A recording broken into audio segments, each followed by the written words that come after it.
তো রাসূল সাল্লাল্লাহু আলাইহি ওয়াসাল্লাম একবার প্রশ্ন করলেন সাহাবাদেরকে, তাদের অ্যাটেনশন যাতে গ্রো করে। তিনি বললেন যে ইন্না মিনা শাজারি শাজারাতান লা ইয়াসকুতু ওয়ারাকুহা মাসালুহা ইন্নাহা মাসালুল মুসলিম হাদিসুনি মা হিয়া। তিনি সাহাবাদেরকে বললেন, সাহাবারা, এক ধরনের গাছ আছে যে গাছের পাতা কখনো ঝরে না। কি কখনো ঝরে না? আচ্ছা, এর দৃষ্টান্ত হচ্ছে মুসলিমের দৃষ্টান্তের মতো। হাদিসুনি মা হিয়া, বলো তো এটা কোন গাছ? যখন বলছে কোন গাছ, সাহাবারা চলে গেছে অনেক দূরে। তারা মনে মনে ভাবছে এত সহজ প্রশ্ন তো রাসূল সাল্লাল্লাহু আলাইহি ওয়াসাল্লাম সহজ হলে তার জিজ্ঞেস করবে না, নিশ্চয়ই আনকমন কোনো গাছ। এবার ভাবতেছে, দেখি তো খাইবারে গেছিলাম, খাইবারের আশেপাশে কি গাছ আছে। ওই যে তাবুকে ঘুরে আসলাম, তাবুকের পথিমধ্যে ক্যাকটাস, গুলমলতা, আরবের কি কি গাছ। ঘুরতে ঘুরতে সবাই দেখেছে না ওগুলোর তো পাতা ঝরে। খুঁজতে খুঁজতে সারা দুনিয়া খুঁজে ফেলতেছে সাহাবারা, কিন্তু ওনাদের নিজেদের জাতীয় গাছ যেটা, ঘরের পিছনে যে গাছের সারি সারি, যে গাছের ফল খেয়ে ওনারা জীবন ধারণ করেন, যেটা ওনাদের সমাজ, রীতি, ঐতিহ্য, ট্র্যাডিশনের সাথে জড়িত, ওই গাছের নামে ভুলে গেছে, ওইটা মনে করতে পারতেছে। সবাই দূরে চলে গেছে। হাদিসে এসেছে ফাওয়াকা আন্না সুফি শাজারিল বাওয়াদি, দূর দূরান্তের গাছ নিয়ে ভাবতেছে, ভেবে ভেবে হয়রান, কেউ বলতে পারে না। তখন বাধ্য হয়ে রাসূল সাল্লাল্লাহু আলাইহি ওয়াসাল্লামকে বলল, ইয়া রাসূলুল্লাহ, আপনি একটু আমাদেরকে বলে দেন যে ইয়া রাসূলুল্লাহ হাদিসনা মা হিয়া, এটা কোন গাছ? তখন রাসূল সাল্লাল্লাহু আলাইহি ওয়াসাল্লাম বললেন, ইন্নাহা নাখলা, খেজুর গাছ। খেজুর গাছের পাতা পড়ে না, ডাল টেনেও ছেঁড়া যায় না, খুব কষ্ট। তো এটার দৃষ্টান্ত মুসলিমের দৃষ্টান্তের ন্যায়। তাহলে কোনো সাহাবারা পারলেন না। পরবর্তীতে হাদিসের যিনি বর্ণনাকারী আব্দুল্লাহ ইবনে ওমর তখন ছোট ছিলেন। বাড়িতে যাওয়ার পথে ওমর রাদিয়াল্লাহু তাআলা আনহুকে বলতেছেন যে, বাবা, আব্বা, এটা যে খেজুর গাছ আমার কিন্তু মাথায় আসছিল। তোমারে ফারুক বলেন, বলো কি, তোমার মাথায় আসছিল, তুমি বললে না কেন? উনি বলে নাই কারণ সিনিয়র সাহাবারা পারতেছে না, বাপ চাচারা কেউ পারে না, আমি ছোট মানুষ বইলে আবার কোন বিপদে পড়ি, বিনয়ী মানুষ, উনি আর বলেন নাই, লাজুকতাও কাজ করতেছিল। তোমারে ফারুক বললেন, যদি আজকে তুমি এটার উত্তর নবীর সামনে দিতে পারতা, আমার বুকটা এত বড় হয়ে যেত নবীর সামনে। মানে লাল উট, লাল কপাল বিশিষ্ট উট পেলে আরবরা যত খুশি হয়, আজকে আমি তার চেয়েও বেশি খুশি হয়ে যেতাম। তাহলে ওমরে ফারুক রাদিয়াল্লাহু তাআলা আনহু, ওনার ছেলে আব্দুল্লাহ ইবনে ওমর, উনি এটার উত্তর ধরতে পারছেন, কিন্তু উনি বলেন নাই। তাহলে দেখেন রাসূল সাল্লাল্লাহু আলাইহি ওয়াসাল্লাম এরকম কোশ্চেন করতেন, কোশ্চেন করে তারপরে উত্তরটা বলতেন, এতে আর মানুষ ভুলে না। বাংলা একটা কথা আছে যে, শিখেছ কোথায়, ঠেকেছি যেথায়। জিজ্ঞেস করছে, পারি না পারি না, মনে আসে না আসে না, হঠাৎ করে যখন উত্তরটা বলে, এইটা যেরকম মনে থাকে আজীবন, অন্য কিছু থাকবে না। একটু যদি ঠেকে ঠেকে পারতেছি না, বুঝতেছি না, এরপর যখন বুঝায় দেওয়া হয়, ভালো করে শিখে নেই, এইটা আজীবন মনে থাকে ব্রেইনে। এই পদ্ধতিটা রাসূল সাল্লাল্লাহু আলাইহি ওয়াসাল্লাম অবলম্বন করতেন। প্রশ্ন করে অপারক করে দিতেন, কেউ পারে না, এরপর রাসূল সাল্লাল্লাহু আলাইহি ওয়াসাল্লাম বুঝিয়ে বলতেন, সবার একেবারে ব্রেইনের মধ্যে, মস্তিষ্কে এটা গেঁথে দিত। এক বেদুইন আসলো, এসে বলল, দুল্লানি আলা আমাল আমিলতুহু ইদা আমিলতুহু দাখালতুল জান্নাহ, হে নবী, আপনি আমাকে এমন একটা আমল শিখায় দেন যেটা করলে আমি জান্নাতে যাব। তো রাসূল সাল্লাল্লাহু আলাইহি ওয়াসাল্লাম দেখলেন লোকটা বেদুইন, শহরে লোক না, আবার খুব সহজ সরল, একেবারে সাদামাটা। তো রাসূল সাল্লাল্লাহু আলাইহি ওয়াসাল্লাম বললেন, চারটা কাজ করবা, তা'বুদাল্লাহ ওয়া লা তুশরিকু বিহি শাইআ, তুকিমাস সালাতাল মাকতুবা, তুআদ্দি যাকাতাল মাফরুদা ওয়া তাসুমা রমাদান। চারটা কাজ। এক, আল্লাহর ইবাদত করবা, শিরক করবা না। ফরজ সালাত পড়বা, ফরজ যাকাত দিবা, রমজানের ফরজ রোজা রাখবা। কয়টা কাজ? কয়টা বলছে? Very simple to memorise, right? আচ্ছা, এটা যখন সে বলল, তখন সে বেদিন বলতে আরম্ভ করলো যে, আল্লাহর শপথ করে আমি বললাম, লা আযীদু আলা হাযা শাইআন ওয়া লা আনকুসু মিন। ঠিক আছে, আমি এই চারটাই করব, বাড়াবো না, কমাবো না, এর চেয়ে বেশি কোনোদিন কিছু করব না, কমও করব না।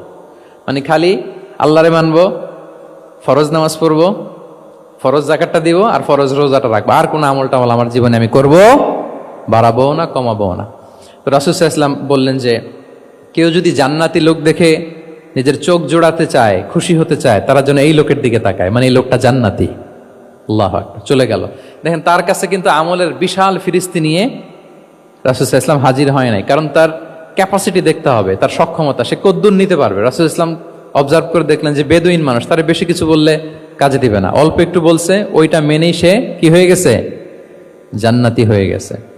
এটা অনেক সময় আমরা ভুল করে ফেলি। শিক্ষার্থীদের মধ্যে সবার মানে রিসিভিং ক্যাপাসিটি এক ধরনের হয় না, কারো খুব বেশি, কারো খুব কম।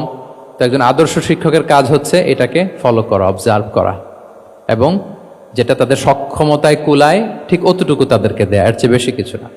রাসূল সাল্লাল্লাহু আলাইহি ওয়াসাল্লামের আরেকটা পদ্ধতি ছিল গ্রাজুয়ালিটি, স্টেপ বাই স্টেপ, ধীরস্থিরভাবে, অল্প অল্প করে, শাইআন ফা শাইআন।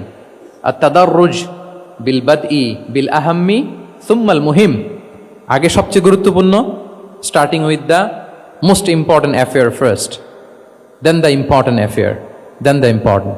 সবচেয়ে গুরুত্বপূর্ণটা আগে, এরপরে যেটা কম গুরুত্বপূর্ণ, এরপরে কম গুরুত্বপূর্ণ। তাহলে একটু একটু করে বললে এটা মানুষের ফিতরাতের সাথেও যায়, তার নেচারের সাথেও যায়। আমরা মদ হারাম হওয়ার কথা জানি, কয়টা স্টেপে হারাম হয়েছিল মদ? একবারে যদি বলা হতো বন্ধ করার সহজ হতো সাহাবাদের জন্য? হতো না। অনেকে আছে দেখবেন যে চেইন স্মোকার, বুঝতে পেরেছেন তো? মানে অনেক সিগারেট খায়, লেটসে দিনে 10 থেকে 15টা খায়। তো যে চেইন স্মোকার, আপনি যদি বলেন যে এটা হারাম, আজকেই তোমার বাদ দিতে হবে, হারাম, এটা খাইতে পারবে না, পারবে? ও দুনিয়া সব বাদ দিতে পারবে, সিগারেট বাদ দিতে পারবে না। তো তারে কি করতে হবে? ফ্লেক্সিবিলিটি দিতে হবে, যে আস্তে আস্তে ছাড়েন, 10টা করে খান তো চালাইতে থাকেন না, মানে চালাইতে থাকেন মানে আজকে 10টা খাইছেন, কালকে 9টা করে খান, চালাইতে থাকেন, একসাথে সব বন্ধ করার দরকার নেই। তারপরের সপ্তাহে 8টা করে খান, এরপরের সপ্তাহে 5টা করে খান, অল্প অল্প করে অবশ্যই সে কমাতে পারবে। এরপরের সপ্তাহে 2টা খান, এরপরের সপ্তাহে বন্ধ করেন না, চালাইতে থাকেন। সে চালাচ্ছে কিন্তু কমিয়ে আনতেছে, চালাচ্ছে কিন্তু। আচ্ছা, যেই সপ্তাহে সে 1টা সিগারেট খেলো, এরপরের সপ্তাহে এটা তো বাদ দিলেও তার গায়ে লাগার কথা না, ঠিক কিনা বলেন? যেই সপ্তাহে কয়টা খেলো, এটা তো স্যাক্রিফাইস করা যায়, কিন্তু 10টা থেকে 0-তে আসা সহজ না। তাহলে গ্রাজুয়ালি আমরা এই ভুলটা করি। অনেকের নতুন করে আল্লাহ তাআলা রিয়েলাইজেশন দিয়েছেন, নতুন দিনে আসছে, দিনে ফিরছে, মানে প্র্যাকটিসিং হতে চায়। এখন আপনি তারে পাইয়া এমন নিয়ম কানুন দেখাচ্ছেন, বেচারা তো বলে আগে যা ছিলাম ওইটাই ভালো ছিলাম। মান কারা আয়াতাল কুরসি দুবরা কুল্লি সালাতিন মাকতুবাতিন লাম ইয়ামনাহু মিন দুখুলিল জান্নাতি ইল্লাল মাউত। ফরজ সালাতের পরে যারা আয়াতুল কুরসি পড়ে, তার জান্নাতে প্রবেশে কোনো বাধা থাকে না, একটা জিনিস ছাড়া, মানে মৃত্যু, মরণ। লোকটা মরে না তাই জান্নাতে যায় না, মরলেই জান্নাতি। তো হে উবাই, হে ইয়া আবাল মুনজির, তুমি কি জানো কোরআনের সর্বশ্রেষ্ঠ আয়াত কোনটা? তিনি বললেন যে আয়াতুল কুরসি।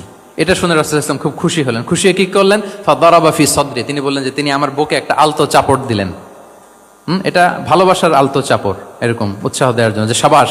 আমরা মাঝে পিঠে কাউকে আলতো চাপড় দিয়ে কি বলি? ব্রেভো, সাবাস, মাশাআল্লাহ, এগুলো বলি না? তো রাসূলুল্লাহ সাল্লাল্লাহু আলাইহি ওয়াসাল্লাম বুকে আলতো চাপড় দিয়ে বললেন, ওয়াল্লাহি লিয়াহনিকাল ইলমু আবাল মুনজির, তোমার ইলম, তোমার জ্ঞান কল্যাণময় হোক হে আবাল মুনজির, মোবারক হোক তোমার জন্য তোমার ইলম। May knowledge be pleasant for you, তোমার জ্ঞানটা বরকতময় হোক, কল্যাণময় হোক। তাহলে তিনি যখন সঠিক উত্তর দিতে পারলেন, রাসূলুল্লাহ সাল্লাল্লাহু আলাইহি ওয়াসাল্লাম খুশি হয়ে বুকে আলতো চাপড় দিয়ে তার প্রশংসা করলেন, তার জন্য দোয়া করলেন।